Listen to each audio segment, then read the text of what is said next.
Sean Diddy Combs has been arrested in a Manhattan hotel this evening after a grand jury indicted the music mogul. Washington Post, just one question, did he or didn't he? What are they now trying to do with these witnesses in order to prove the sex trafficking and racketeering? Welcome to a special edition of the 25th Hour, the trial of Sean P. Diddy Combs, with your hosts, Bianca, Forde, and Alyse Adamson. Welcome back to another episode of the 25th Hour. This season, we are breaking down the Diddy trial, and we are 6.5 weeks in. The prosecution has rested. The defense has rested with no evidence other than stipulations, no witnesses, I should say. And there is a lot to unpack. There's a lot to talk about. And we are excited to bring y'all into this behind-the-scenes conversation that these two lawyer mom former prosecutors are having. So, again, I'm Bianca. I'm here with... Oh, your friend Alyse Adamson. Can't wait to get into it. I'm just waiting. This is crazy. Yeah. I have to say, though, I'm kind of happy it's coming to a close. There's a lot of heavy material, obviously, being discussed when you think about the nature of the allegations, the type of evidence that's required to prove them. And we don't give enough credit to the jurors who are doing their civic duty and may not have been prepared to get chosen for a case like this, where they're legitimately listening to violence as well as watching essentially pornographic material, right? To decide what the facts are in this case and how the law applies to those facts. So, moment of silence for the jurors who have a lot to do and a lot to deliberate on very shortly. No, for real. I mean, this is an incredibly disturbing case by all accounts. And I wonder if they're going to be offering them some form of therapy or, I say that in jest, but I mean, we know from having prosecuted, horrendous cases that it can affect you, but we know what we signed up for. But to your point, these are just 12 citizens who were summoned to jury duty and they can't unhear what they've heard in the past 7 weeks. So I agree. I wonder what's going to happen after the trial. Sometimes jurors choose to unmask themselves and come out and speak to the press. Don't know if that's going to happen here, but, curious to understand more about what this experience was like for them, right? And they haven't been sequestered either, which I thought was interesting. They've been allowed to live their lives with a promise that they wouldn't read anything about the case, watch anything about the case, be influenced about the case in any way, shape, or form. But they've had to live their regular lives outside of the trial as well. I hesitate to say this without fact checking, but I believe that sequestering is more common in certain jurisdictions than others. So as someone who practiced in New York, it doesn't actually really surprise me all that much that this jury has not been sequestered. But were you surprised? Were you surprised that, we talked about this the last time where neither of us, we would have been more surprised if Sean Combs had decided to testify, right? It didn't shock us at all that Sean Combs decided that he was not going to testify and he was adamant about it, that it was his choice. That was not surprising. Were you surprised that the defense didn't call any witnesses? And do you think it was a missed opportunity, or do you think that that was the right call? Listen, here's my take. And the big caveat is that I haven't been in the courtroom. All right. And that makes this hard because, as we've said time and time again, assessing witness credibility is extremely important in these trials, especially so if you're the jury, you're the finder of facts. So you have to decide whether what somebody is saying on the stand is truthful, right? That is the jury's job. If you're a spectator, you can also draw your own conclusions based on what you're seeing on the stand, and maybe what your impression is similar to a jury, but that is very important in the analysis of how well the evidence came in. And I wasn't able to do that with this trial. I've been reading transcripts, also looking at the jurors to see their body language, how they're taking all the testimony. So that's my big caveat before I'm about to say what I'm going to say, which might be an unpopular take. As a defense attorney, based on what I have read about how the evidence came in and how cross went, it might have been a really smart strategic decision. The government introduced enough evidence, I think, to prove their point technically, prove their case technically beyond a reasonable doubt. The defense moved for a motion of judgment of acquittal, which means saying to the judge, hey, judge, just listening to all of this government's evidence, we don't think there was enough for any juror to find them guilty. The evidence wasn't sufficient. I think they survived that motion. That being said, I think the defense did some real damage to these witnesses, okay? And they were able to get in a lot of their theory of the case through these witnesses, that being text messages. So like the government would say, Cassie was being coerced to do what she did. And then the defense would counter with some texts where Cassie was indicating that she wanted to do that, or she was ready to FO, which meant freak off. We saw that a lot in Jane's testimony, where Jane was a conflicted witness. She said, I felt like I was coerced to do this. I felt pressure. But then you had all these text messages where she said, I just want to be near you, and seemingly was entering into these situations voluntarily and even helping. So by not putting on any evidence, they did not open the door to the government then coming back and crossing their witnesses, casting doubt on their theory of the case, nada, nothing. And the defense can just, basically argue to the jury, were you guys sitting on the same trial I was for the past 7 weeks? Because I didn't hear RICO, did you? I think it's smart tactically for so many reasons, preserving all the good work they did on cross, making a strong point about holding the government to their burden, because it is the government's burden to prove their case. The defense has no burden here. And then not opening the door to any, potential for evidence or testimony that could undermine their theory of the case. So that's just my hot take. Yeah. I think they probably did the right thing. But then if he gets convicted, everyone's going to be talking about how that was terrible, right? So, yeah, that is what people may say. However, I do agree with you, right? Like, I think when we started having this conversation, the ultimate question we asked was, is it a RICO yet? And each week we were thinking about it in that context. Has the government met its burden, to this very high burden, right, to prove a RICO conspiracy? And, you use the word technical, and as we were listening to the pieces of evidence come in, there were moments where the takeaway was, that you are kind of appearing as though you're using your enterprise, Sean Combs, to commit acts that do fall within the gamut of the RICO statute. But now we're out of technical land, right? Now we're out of this piecemeal testimony land, and we are in jury instruction land.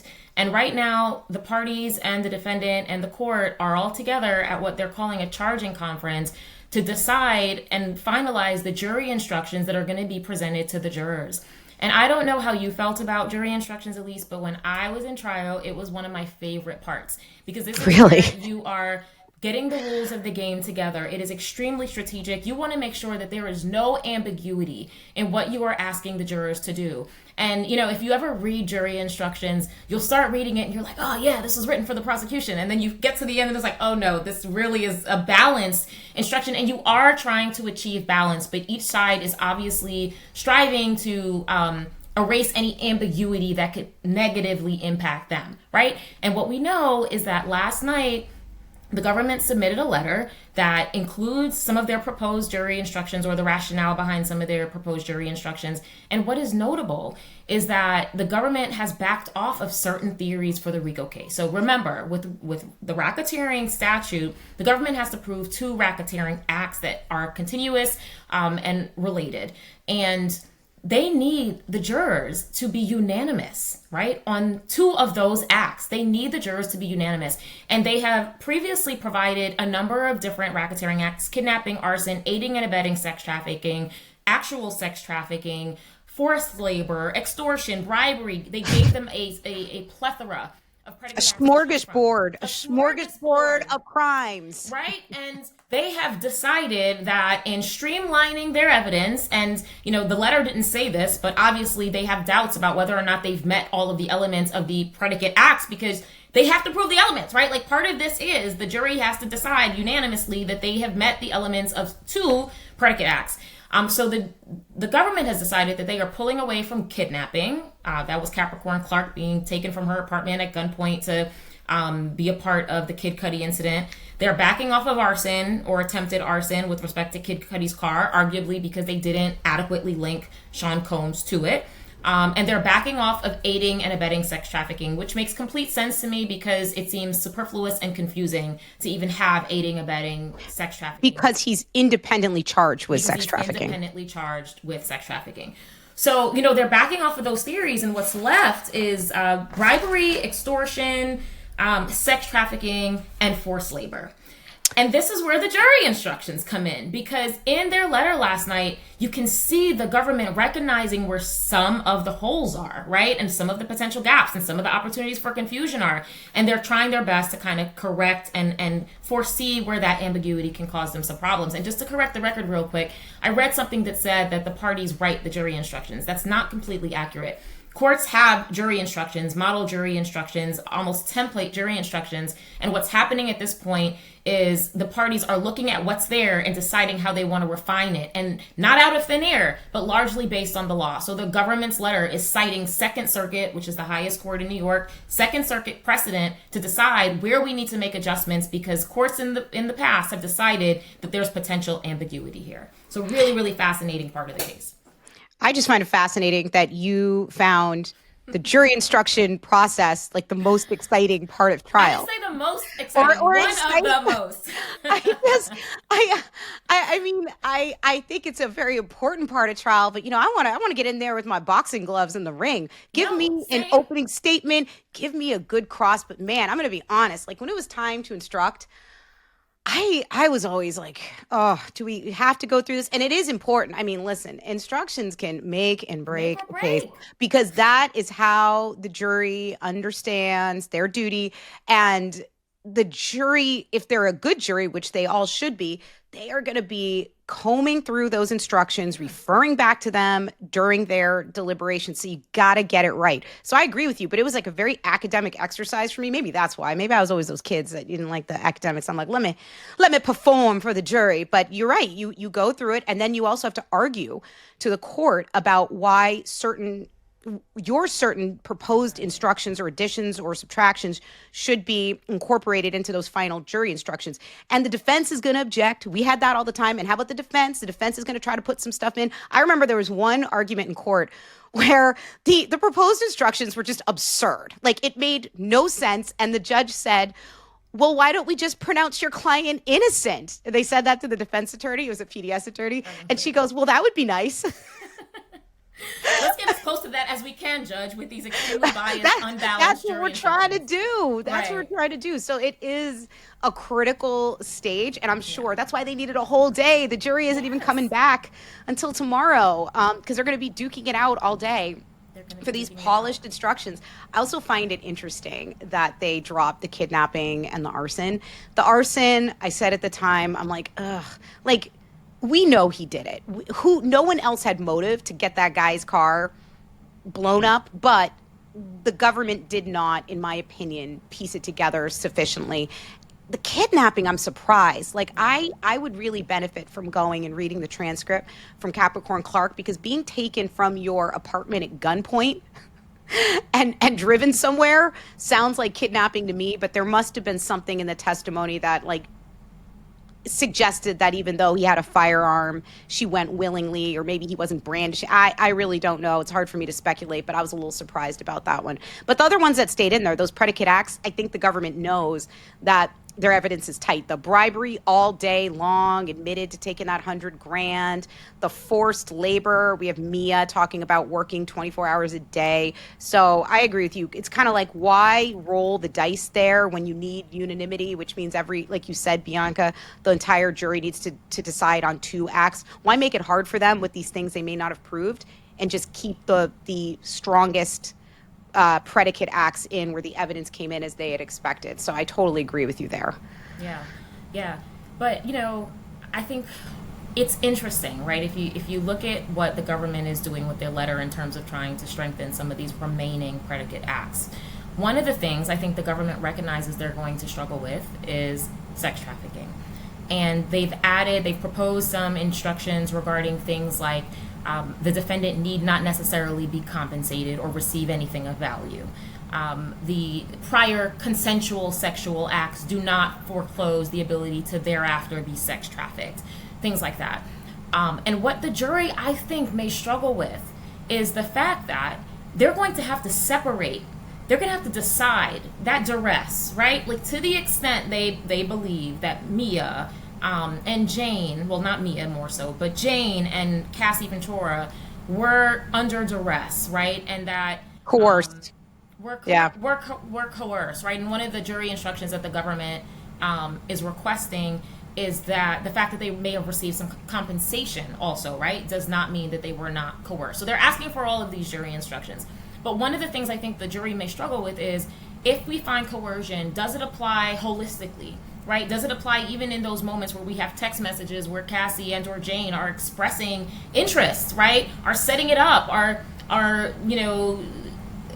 honest about their motivations to want to be with their partner.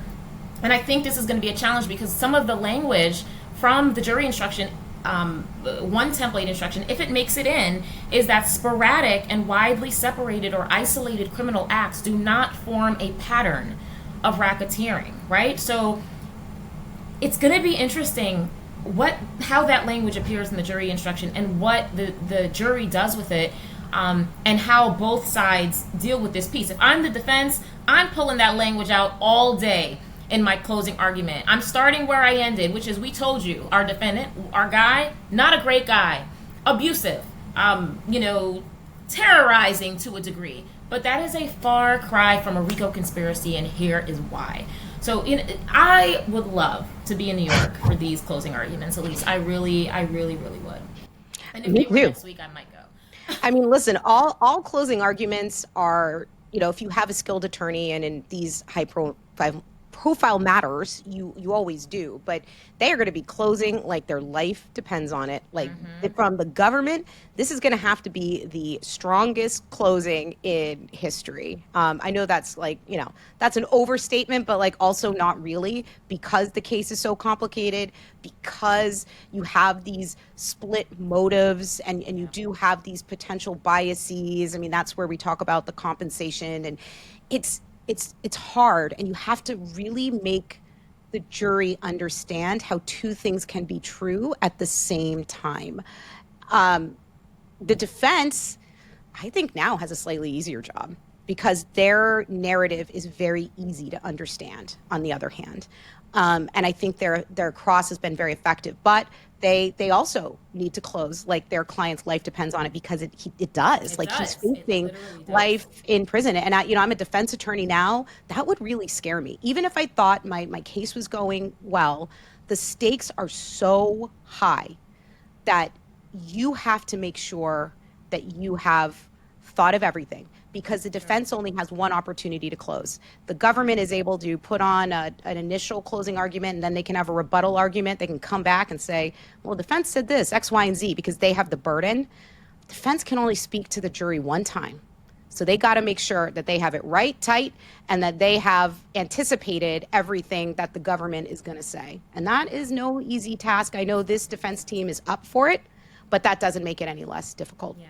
I think the RICO count just sort of fails, and I think the defense is going to hammer that home because it's so significant, right? And the exposure is so significant. They're not going to miss a beat on the RICO, and I just don't foresee a conviction there. The sex trafficking, if the government can successfully get their jury instructions in there, right? One of the things they ask for is that the culture of fear that Sean Combs created overall could be a part of that coercion, right? In terms of whether or not Jane and Cassie Ventura were operating in a coercive state. And even Brendan Paul, the 23-year-old at the time who testified about the substances that he purchased for Sean Combs, part of his testimony was that Sean Combs at some point had asked him to test a substance, and he didn't want to do it, but he wanted to appear loyal, so he did it. So even that testimony in and of itself shows the impact that Sean Combs had on the people around him, right? So that's one of the things that, the way that the government's jury instruction proposals are written, if they get those in, I think they have a good chance on at least one of the sex trafficking counts. And I completely agree with you that the transportation to engage in prostitution is sort of hands down, Diddy, you did it, right? Did he do it? Yeah, Diddy did that one, right? I don't think there's much of a question on that one, but I think it would be a win for the defense if that was the sole conviction that the government was able to obtain in this case. So super fascinating. Can't wait to see how closing go and to just read everything we can about it for sure. That's right. Okay. Well, stay tuned. So you and I have a date after closings. I mean, I think it'll only take a day, but honestly, who knows? Anything can happen. So we'll be back with all of our analysis post-closing. We'll see if those early predictions change.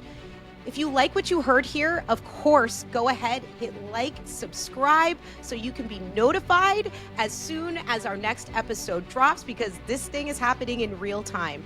And thank you so much from us at the 25th Hour Podcast. See you next time.